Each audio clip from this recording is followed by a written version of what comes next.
La ilaha illallah Muhammadun Rasulullah. Assalamualaikum warahmatullahi wabarakatuh. Muslim yang pertama kali melepas anak panah dalam jihad Islam. Sa'ad bin Abi Waqqas selalu setia mendampingi Nabi SAW dalam tiap jihad. Sa'ad bin Abi Waqqas merupakan seorang sahabat Rasulullah yang dijamin masuk surga. Dia memeluk Islam ketika berumur 17 tahun. Suatu hari dalam hidupnya, ia didatangi Abu Bakar As-Siddiq yang dikenal sebagai orang yang ramah. Abu Bakar lantas mengajak Sa'ad untuk menemui Nabi Muhammad SAW di sebuah perbukitan dekat Makkah. Pertemuan itu mengesankan bagi Sa'ad. Ia pun segera menerima risalah Nabi Muhammad dengan tangan terbuka. Sejak saat itu, Sa'ad menjadi salah satu sahabat yang pertama masuk Islam, yakni dalam era Makkah atau sebelum hijrah. Silsilahnya secara tidak langsung bersambung dengan Rasulullah. Aminah binti Wahab, yakni ibunda Nabi Muhammad SAW, berasal dari suku yang sama dengan Sa'ad, yaitu Bani Zuhra. Karena itu, Sa'ad juga sering disebut sebagai Sa'ad Zuhrah atau Sa'ad dari Zuhrah. Pria ini memiliki banyak keutamaan. Suatu saat dia pernah disambut Rasulullah SAW dengan gembira. Rasulullah SAW begitu membanggakan Sa'ad. Beliau bersabda, "Ini dia pamanku. Siapa orang yang punya paman seperti pamanku ini?" Kakeknya Sa'ad adalah Uhaib, putra dari Manaf yang menjadi paman dari ibunda Rasulullah SAW. Selain itu, Sa'ad bin Abi Waqqas juga merupakan orang Muslim yang pertama kali melepas anak panah dalam jihad Islam. Dia pula yang mula-mula terkena anak panah dalam kata jihad. Pernah suatu kali Rasulullah SAW bersabda di tengah perang Uhud, "Panahlah hai Sa'ad, ibu bapakku menjadi jaminan bagimu." Ali bin Abi Thalib juga mengatakan, "Tidak pernah saya dengar Rasulullah mengatakan ibu bapaknya sebagai jaminan seseorang kecuali untuk Sa'ad." Sa'ad adalah seorang kesatria Muslim yang paling berani. Ia mempunyai dua kekuatan yang sangat ampuh, panah dan doanya. Jika ia memanah, pasti tepat sasaran. Jika ia berdoa, akan dikabulkannya. Hal ini tak lepas dari doa Rasulullah untuk Sa'ad. Suatu hari, Rasulullah SAW menyaksikan sesuatu dari Sa'ad yang menyenangkan hati beliau.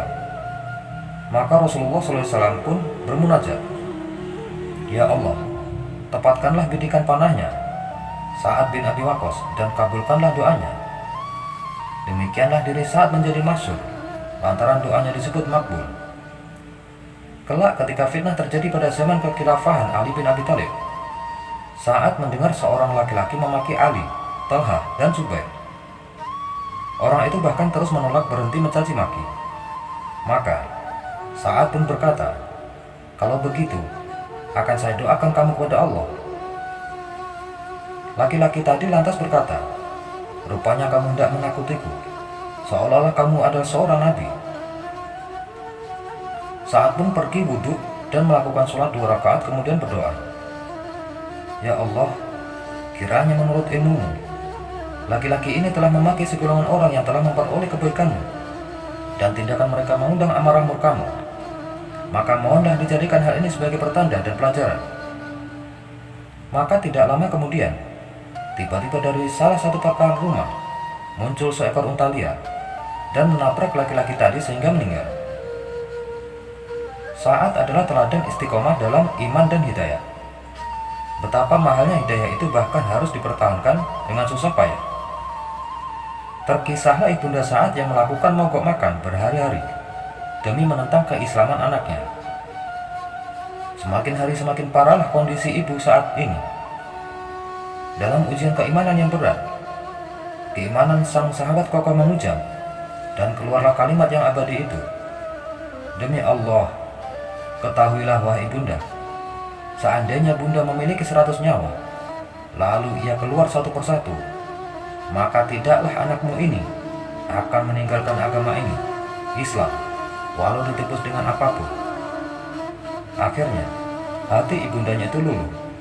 Tak lama berselang, turunlah ayat Al-Quran terkait kisah saat ini. Surah Luqman ayat ke-15 yang artinya, dan seandainya kedua orang tua memaksamu untuk mempersekutukan Allah, padahal itu tidak sesuai dengan pendapatmu, maka janganlah kamu mengikuti keduanya. Di antara cerita kepahlawanan saat yang lainnya adalah ketika pasukan muslimnya sedang dipimpinnya terhadang sungai Tigris. Kala itu, umat Islam akan membebaskan Irak. Padahal wilayah itu belum banyak dikenal oleh kaum muslimin yang berasal dari Jazirah Arab. Alih-alih mundur saat memerintahkan pasukannya untuk terus menyeberangi sungai demi menyelesaikan jihad ini, berkatalah ia kepada pasukan, bacalah hasbunallah wa ni'mal wakil.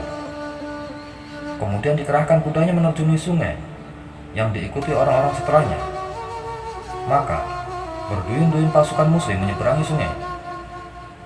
Ketika ada salah seorang prajurit yang menjatuhkan air minumnya, dilandasi semangat fastabiqul khairat, pasukan muslimin berebut mencarikan tempat air itu.